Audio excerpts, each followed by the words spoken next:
Witam. Dzisiaj przeprowadzę Was przez krótką, ale bardzo skuteczną technikę polecaną przez Neville'a Goddarda, która nazwana została przez niego techniką telefonu. Proponując innym tę metodę, Neville posłużył się przykładem swojej przyjaciółki, która z niej niejednokrotnie korzystała, zawsze z sukcesem. Wspomniana kobieta stosowała tę technikę, kiedy chciała pomóc swoim bliskim osobom w osiągnięciu przez nie celu, którego pragnęły. Zawsze najpierw pytała je ona o to, czego chcą, a następnie tworzyła w swojej wyobraźni scenkę krótkiej rozmowy telefonicznej, w której słyszała od tych osób dobre wiadomości, potwierdzające, że to, czego tak pragnęły, już się wydarzyło. Przytoczę teraz jeden z tych przykładów, o których mówił Goddard, wspominając tę kobietę. Miała ona przyjaciółkę, która pragnęła zdać egzamin, była jednak przekonana, że nie ma szans go zdać i znalazła masę powodów, które miały potwierdzać to, że sytuacja jest beznadziejna i nie może się jej powieść. Kobieta ta nie wierzyła w siłę wyobraźni i kreacji. Jednak jej przyjaciółka znała prawa umysłu i potrafiła świadomie korzystać ze swojej mocy. Nie zwróciła więc ona uwagi na te wszystkie podane przez jej znajomą powody, dlaczego nie może jej się powieść, ani trochę nie wzruszyło jej również narzekanie kobiety. W zamian skonstruowała w swojej wyobraźni krótką rozmowę z tą przyjaciółką, w której informuje ją ona o tym, że zdała ten egzamin. Przez pewien czas odtwarzała w wyobraźni rozmowę, która potwierdzała to, że wspomniany egzamin został już zdany przez jej przyjaciółkę. To, co nastąpiło po 6 tygodniach, było bardzo ciekawe. Przyjaciółka tej kobiety zdała ten egzamin i tak jak wcześniej w jej wyobraźni, tak też w rzeczywistości podzieliła się z nią tą dobrą wiadomością. Była bardzo zdziwiona, że jej przyjaciółka nie jest zaskoczona, że zdała ten egzamin, mimo że tyle razy przecież mówiła jej, że zaliczenie go jest niemożliwe. Ona jednak nie miała pojęcia o tym, jak działa wyobraźnia i nie wierzyła w moc kreacji każdego z nas, dlatego nie rozumiała, jak ktoś może twierdzić, że miało to miejsce właśnie dlatego, że ktoś sobie to z zaangażowaniem wyobrażał. Tę technikę możecie z powodzeniem stosować dla samych siebie i dla innych. Kiedy stosujecie ją dla innych, pamiętajcie o tym, aby zawsze wcześniej, tak jak również podkreślał to Neville, zapytać ich, czego oni chcą i kreować dla nich jedynie to, czego wiecie, że pragną. Tutaj nie ma miejsca na samowolkę. Nie wystarczy, że wydaje się wam, że wiecie, czego ktoś bliski pragnie. Konieczne jest uzyskanie od niego potwierdzenia, że właśnie tego chciałby on czy ona doświadczyć. Teraz przeprowadzę Was przez technikę telefonu. Zaczynamy. Przyjmij wygodną pozycję.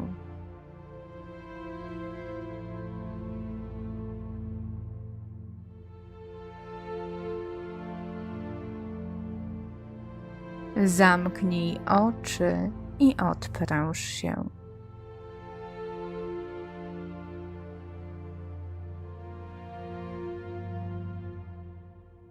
Weź kilka głębokich wdechów i wydechów.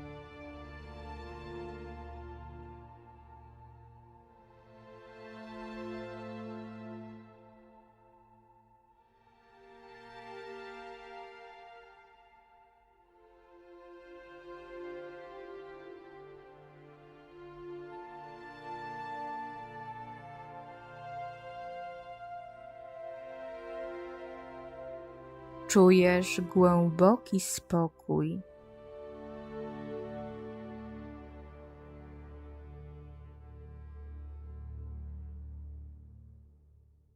Pomyśl teraz o tym, czego pragniesz i zastanów się, jak wyglądałaby Twoja rozmowa telefoniczna z kimś bliskim, gdyby to już się wydarzyło. Dam Ci na to kilka minut.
Teraz, kiedy masz już tę krótką scenkę rozmowy telefonicznej, odtwórz ją.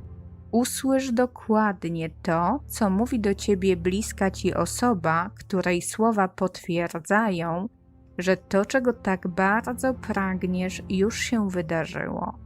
Odpowiedz jej pełnym szczęścia głosem.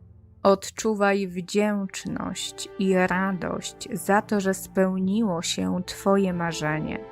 Pozostań w swojej scence do momentu, aż usłyszysz mój głos.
Powoli otwórz oczy i przeciągnij się.